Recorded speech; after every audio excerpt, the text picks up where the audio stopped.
자카르타의 숨 막히는 열기가 아스팔트 위로 아지랑이처럼 피어올랐다.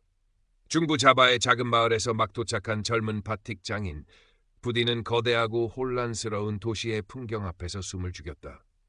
그의 어깨에는 낡은 가방 하나가 걸려 있었고 품에는 몇 달간 온 영혼을 바쳐 만든 바틱 작품 가루다의 꿈이 소중하게 안겨 있었다. 햇볕에 검게 그을린 피부, 노동으로 다져진 단단한 몸집과는 대조적으로 그의 눈빛에는 순박함과 함께 낯선 환경에 대한 불안감이 서려 있었다. 이곳이 자카르타구나.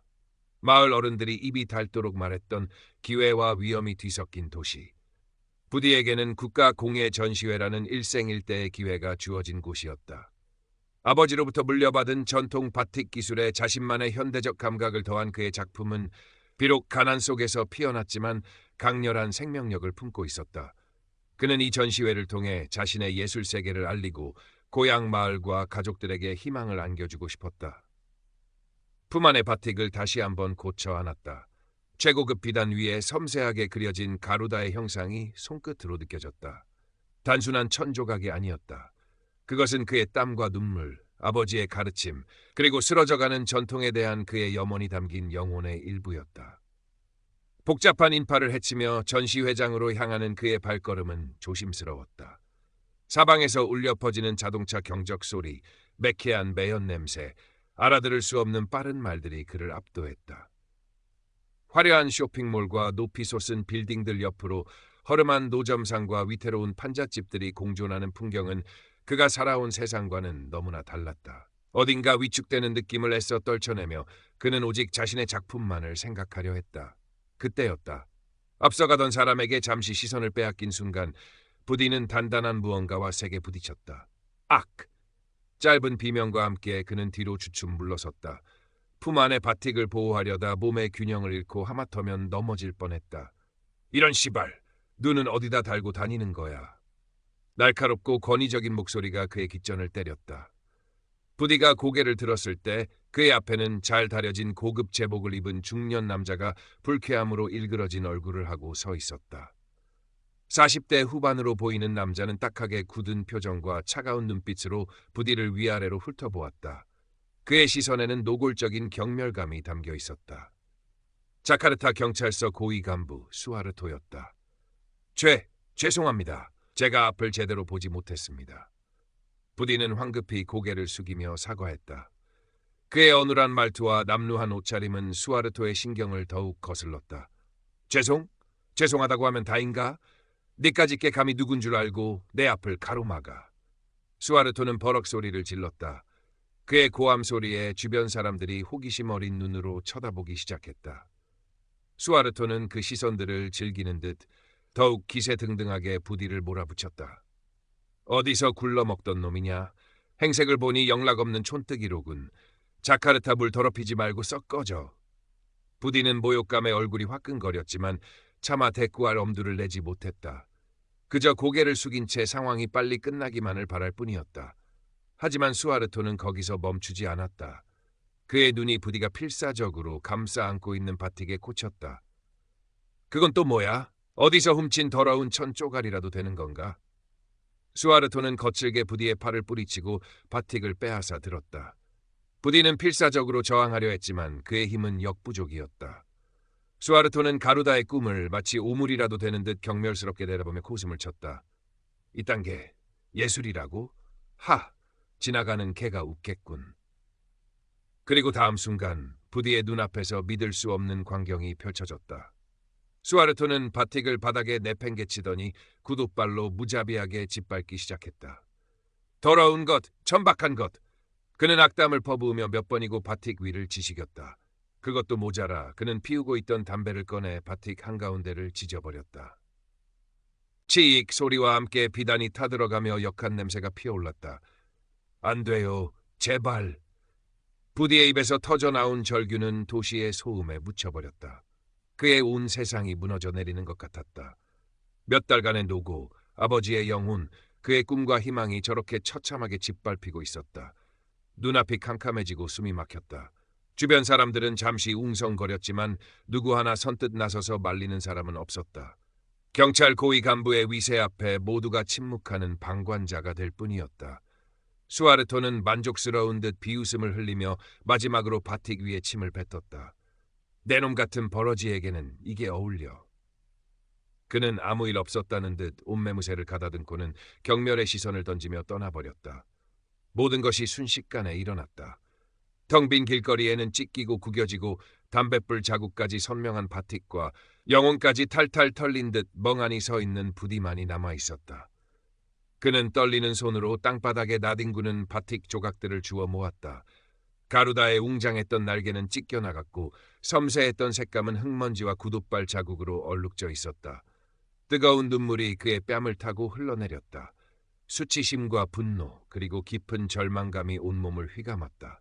그는 망가진 바틱을 끌어안고 비틀거리며 뒷골목으로 도망치듯 숨어들었다. 더 이상 사람들의 시선을 견딜 수 없었다. 어둡고 축축한 골목길 구석에 주저앉은 그는 터져나오는 울음을 참지 못했다. 아버지, 죄송해요. 모든 것이 끝났다고 생각했다. 자카르타에 대한 막연한 기대감은 산산조각났고 남은 것은 끔찍한 모욕과 엉망이 된 꿈의 잔해뿐이었다. 청년, 여기서 뭘 하고 있나? 그때 따뜻하고 걱정스러운 목소리가 들려왔다. 부디가 고개를 들자 작은 화롱 앞에서 그를 지켜보고 있는 중년 여인이 보였다. 와티 부인이었다. 그녀는 부디의 행색과 눈물 그리고 품 안에 망가진 천조각을 보고는 대번에 무슨 일이 있었는지 짐작한 듯했다. 이런 딱하게도 됐구먼.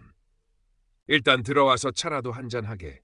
와티 부인은 측은한 눈빛으로 그를 와룸 안으로 이끌었다. 그녀는 따뜻한 차 한 잔과 작은 의자를 내주었다. 낯선 도시에서 처음 만난 따뜻한 온정이었다. 부디는 아무 말 없이 그녀가 내민 차를 마셨다. 뜨거운 액체가 목을 타고 내려가자 조금씩 정신이 드는 듯했다. 힘든 일 있었지? 말하지 않아도 알겠네. 여긴 그런 일이 비일비재한 곳이야. 와티 부인은 한숨을 쉬며 말했다. 하지만 여기서 무너지면 안 돼. 자네 눈빛을 보니 보통 사람은 아닌 것 같은데. 부디는 차마 망가진 바틱 이야기를 꺼낼 수 없었다. 그저 고개를 떨군 채 자신의 처지를 비관할 뿐이었다. 모든 것을 포기하고 지금 당장이라도 고향으로 돌아가고 싶었다. 하지만 그때 와티 부인의 말이 그의 마음을 붙잡았다. 세상이 다 나쁜 놈들만 있는 건 아니야, 청년. 그리고 자네가 가진 재능은 아무도 빼앗아갈 수 없는 거야. 저 천조각이 망가졌다고 해서 자네 영혼까지 망가진 건 아니지 않나? 와티 부인의 말은 그의 가슴 깊은 곳을 울렸다. 그래, 바틱은 망가졌지만 내 안의 예술혼까지 사라진 것은 아니다. 아버지의 가르침, 내 손끝의 감각, 그리고 내 꿈은 여전히 살아있다. 그는 고개를 들었다. 눈에는 다시 희미한 빛이 감돌기 시작했다. 고맙습니다, 아주머니. 그는 와티 부인에게 깊이 고개 숙여 인사했다. 그리고 결심했다. 이대로 물러설 수는 없다. 엉망이 된 작품이라도 전시회장에 가져가서 내 이야기를 해야 한다. 내 존엄성을 이렇게 짓밟도록 내버려 둘 수는 없다. 그는 와티 부인에게 다시 한번 감사 인사를 전하고 와룸을 나섰다. 밤새도록 그는 숙소에서 망가진 바틱을 최대한 복원하려 애썼다. 찢어진 부분을 조심스럽게 꿰매고 얼룩을 지우려 노력했지만 담뱃불 자국과 깊게 팬 구둣발 자국은 지울 수 없었다. 하지만 그는 포기하지 않았다. 이 상처 입은 가루다 또한 자신의 이야기의 일부라고 생각하기로 했다. 며칠 후 국가공예 전시회 개막식 날이 밝았다. 자카르타의 최고급 호텔 연회장에서 열리는 개막식은 화려함 그 자체였다. 잘 차려입은 정부 관료들, 예술계 인사들, 부유한 후원자들이 웃음꽃을 피우며 담소를 나누고 있었다. 그들 사이에서 낡은 옷차림의 부디는 마치 다른 세상 사람처럼 보였다. 그는 엉망이 된 가루다의 꿈을 조심스럽게 펼쳐들고 행사장 구석에 조용히 서 있었다. 사람들의 동정 어린 시선 혹은 무관심한 시선이 느껴졌지만 그는 애써 외면했다. 지금 그에게 중요한 것은 오직 하나, 자신의 작품을 세상에 보이는 것, 그것뿐이었다. 바로 그때 연회장 입구가 소란스러워지며 경호원들에게 둘러싸인 한 여인이 등장했다. 우아하고 기품 있는 자태, 부드러우면서도 강인한 눈빛, 인도네시아의 영부인이었다. 그녀는 이번 전시회의 명예 후원자였다. 영부인은 수행원들과 함께 천천히 전시장을 둘러보기 시작했다. 그녀의 시선이 예리하게 작품들을 훑었다. 여기 가루다의 꿈은 어디에 있습니까? 영부인이 나지막하지만 분명한 목소리로 옆에 선 수행원에게 물었다. 그녀는 이번 전시회에서 가장 기대하는 작품으로 부디의 바틱을 꼽았었다. 사실 영부인은 익명의 후원자로서 몇 년 전부터 부디의 재능을 눈여겨보고 있었고 이번 전시회를 통해 그를 공식적으로 발굴하고 지원할 계획이었다. 이 가루다의 꿈은 단순한 출품작이 아니라 영부인이 국가적인 상징물로 사용하기 위해 부디에게 비밀리에 특별히 주문 제작을 의뢰했던 것이었다. 수행원이 당황하며 주변을 살폈다. 지정된 자리에는 작품이 없었다. 영부인의 미간이 살짝 찌푸려졌다. 그녀는 직접 작품을 찾아 나섰다. 그리고 마침내 행사장 구석 초라하게 서 있는 부디와 그의 품에 들린 처참하게 망가진 바틱을 발견했다.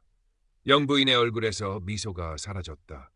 그녀는 충격과 불신으로 얼룩진 눈으로 망가진 바틱을 응시했다. 섬세했던 가루다의 형상은 찢겨 있었고 선명했던 색은 오염되었으며 중심부에는 흉측한 담뱃불 자국이 선명했다.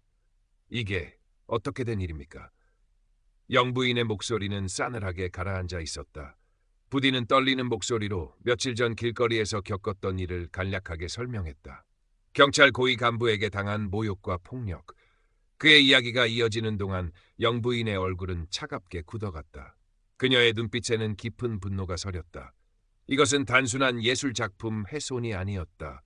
국가의 상징이 될 뻔했던 작품에 대한 모독이자 힘없는 예술가에 대한 잔인한 권력 남용이었다. 그자의 이름이 뭐라고 했습니까? 영부인은 즉시 수행원에게 지시를 내렸다. 철저한 진상조사와 책임자 처벌. 그녀의 지시는 단호했다. 곧바로 경찰청 최고위 간부에게 연락이 취해졌고 수아르토의 만행이 보고되었다.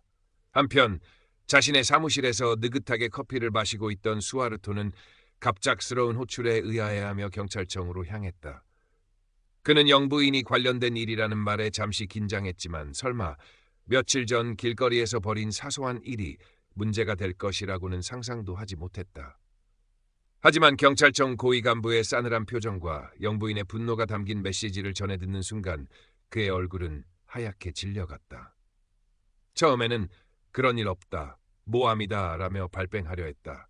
하지만 곧이어 제시되는 증거들, 사건 현장 주변의 CCTV 영상, 그리고 증인으로 나선 와티 부인의 용기 있는 증언, 앞에서 그의 거짓말은 힘을 잃었다. 무엇보다 영부인의 의지는 확고했다. 내까지 촌뜨기 하나 때문에 내 인생이... 그는 속으로 부디를 저주했지만 이미 때는 늦었다. 그의 오만함과 특권의식은 산산조각났고 남은 것은 극도의 공포와 절망뿐이었다. 그의 손이 가늘게 떨리기 시작했고 이마에는 식은땀이 흘렀다. 평생 쌓아온 권력의 탑이 순식간에 무너져 내리는 소리가 들리는 듯했다. 수아르토의 몰락은 신속하고 철저했다. 그는 즉시 모든 직위에서 해제되었고 직권남용과 폭행 혐의로 공식적인 조사를 받게 되었다. 조사가 진행되면서 과거에 묻혔던 그의 비리 의혹들까지 수면 위로 떠올랐다. 뇌물수수, 인사청탁, 부하 직원들에 대한 갑질 등. 언론은 그의 만행을 대서특필했고 한때 막강한 권력을 자랑했던 그는 하루아침에 사회적으로 완전히 매장당했다. 법의 심판은 엄중했고 그는 결국 감옥에서 자신의 죗값을 치르게 되었다. 그의 비참한 최후는 권력의 허무함과 오만함의 말로를 보여주는 본보기가 되었다. 반면 부디의 삶은 예상치 못한 방향으로 흘러갔다. 망가진 가루다의 꿈은 역설적으로 그의 이름과 재능을 인도네시아 전역에 알리는 계기가 되었다. 그의 억울한 사연과 그럼에도 불구하고 꺾이지 않은 예술혼에 대한 이야기는 많은 사람들에게 감동을 주었다. 언론과 대중의 관심이 집중되었고 그는 순식간에 주목받는 예술가가 되었다. 영부인은 공식적으로 부디에게 사과하고 그의 재능을 지원하기 위한 재단을 설립하겠다고 약속했다. 그녀는 부디에게 새로운 가루다의 꿈 제작을 다시 의뢰했고